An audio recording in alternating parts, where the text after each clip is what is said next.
Hey guys, it's Mills. And Cammy. And today we're going to be eating an arrangement of sweet treats while discussing the Santa Fe Independent School District v. Doe case of 2000. Let's get started. Wow, chicka, wow, chow, wow, wow. So, intro. So, this case, very important case. It has to do with the Establishment Clause, actually, and not really a amendment, which is very different from the other ones, actually. And so the question of this case was, does Santa Fe Independent School District policy permit student-led, student-initiated prayer at football games violate the Establishment Clause? What do you think? You know what the Establishment Clause is? No. So I actually have it right here. The Establishment Clause is a clause in the First Amendment to the U.S. Constitution forbidding Congress from establishing a state religion. It prevents the passage of any law that gives preference to one forces believe in any one religion.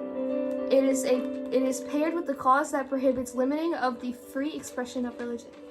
Okay. So, do you think that a student-led prayer violates the Establishment Clause? I don't think so. Just because, they're not trying to make one religion and it's student-led, so if the students want to do it. And if you don't want to participate in it, you don't have to, right? Yeah, so my opinion is that, I feel like if it's a private school, obviously they're allowed to, I feel like they should be allowed to have student-led prayers and stuff just because, you pay to go to a private school for a reason. Mm-hmm. So, but I feel like at a public school, actually, in my opinion, I think it should be fine because, so this all happened at football games. It's at varsity football games. So, one, you have a choice to go to the football games. You don't have to go. And you don't have to participate in the student-led prayer if you don't want to. Quietly and let them finish. Just be respectful about it. Okay. Anyway, so what we have to eat today during this is these Nutella Be Ready stick things. A giant cookie? Big cookie. And these mini waffle cone chocolate things. Beautiful. So yeah. Oh, and a sugar-free Sprite. 0 sugar Sprite. For balance. So, would you like to tell us the backstory? Okay, so a student was elected to deliver a prayer before every home football game. A Mormon and Catholic family filed a suit challenging that practice. Okay. So basically, it's just they didn't believe in whatever religion the students were practicing. Yeah. So they didn't believe in whatever they were praying to, I guess, or for. So. And so they sued the school? Mm-hmm. Oh. Or they tried to sue the school. Uh-huh. So, in rebuttal to that, the board argued that because the football games were completely voluntary, there was no issue of mandatory attendance or coercion of students to attend to be subjected to the prayer, which is basically what I said. Mm-hmm. You don't have to go to the games and you don't have to participate in the prayer, so there's no you have to do this, you have to do that. So technically they're not forcing you to practice whatever religion they were praying on. Yeah, and they're not saying this is the religion our school believes in and this is that and blah, it's just blah. a personal preference kind of thing. So yeah. Okay. Which one? Mm-hmm. Okay. So the appellants argued that the student-led prayer should be allowed. They argued that this practice does not violate the Establishment Clause. This absolutely violated the Establishment Clause. So it did violate the Establishment Clause? In my opinion, it does. But my opinion is not the professional opinion.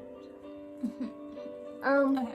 By the way, this was argued / brought to court, or started to be brought to court, on March 29th of 2000, but wasn't actually decided until June 19th of 2000. So that's March, April, May, June, 4 months? 4-ish months. That they were trying to decide on this case. That's how much of a big case it was. So then we have more. While the suit was pending, petitioner school district adopted a different policy which authorizes 2 student elections. The first to determine whether invocations should be delivered at games, and the second to elect the elections, authorizing such prayer and selection of spokesperson. The district court entered an order modifying the policy to permit only non-sectarian, non-proselytizing prayer. The Fifth Circuit held that even as modified as a district court, the football prayer policy was invalid. So that's just like saying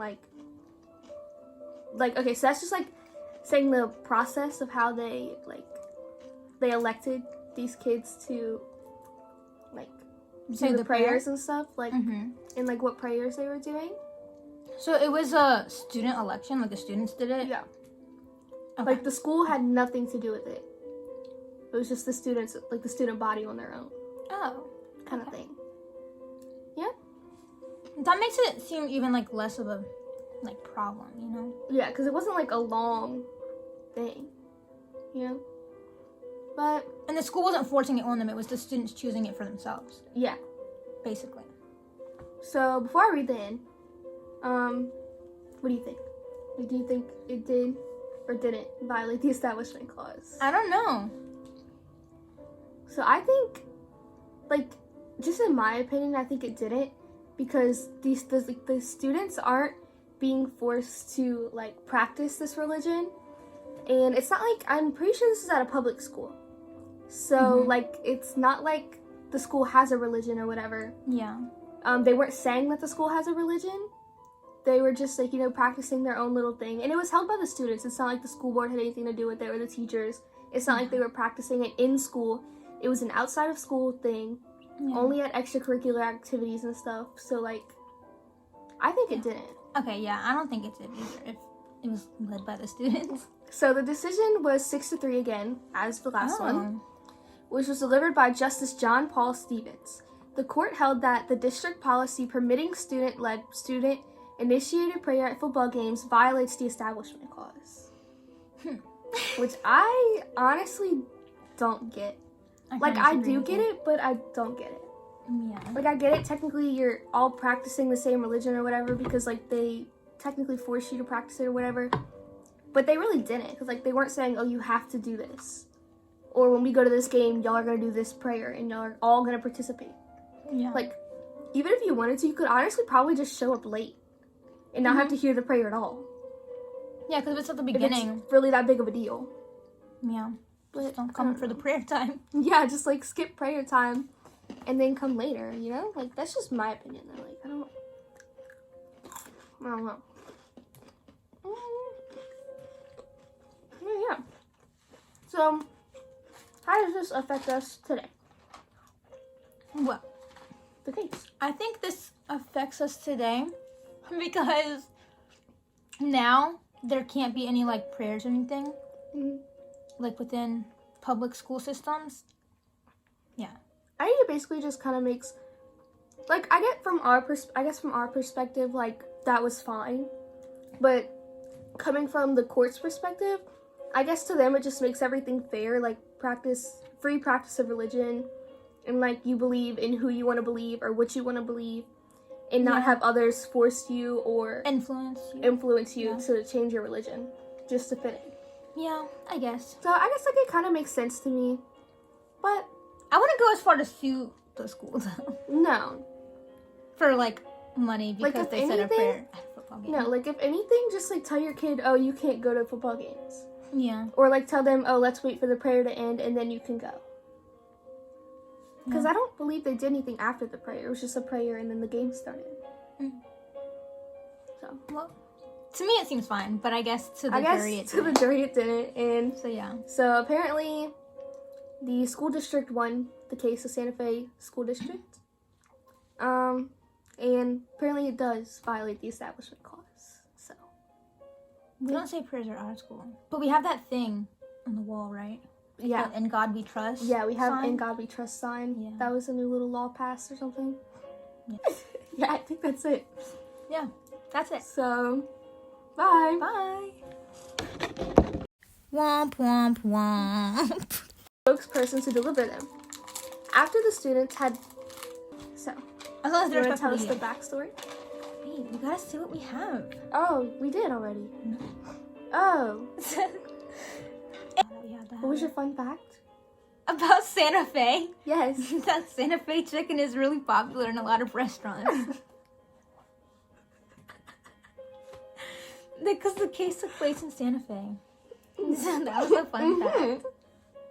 So apparently Santa Fe has some good chicken. And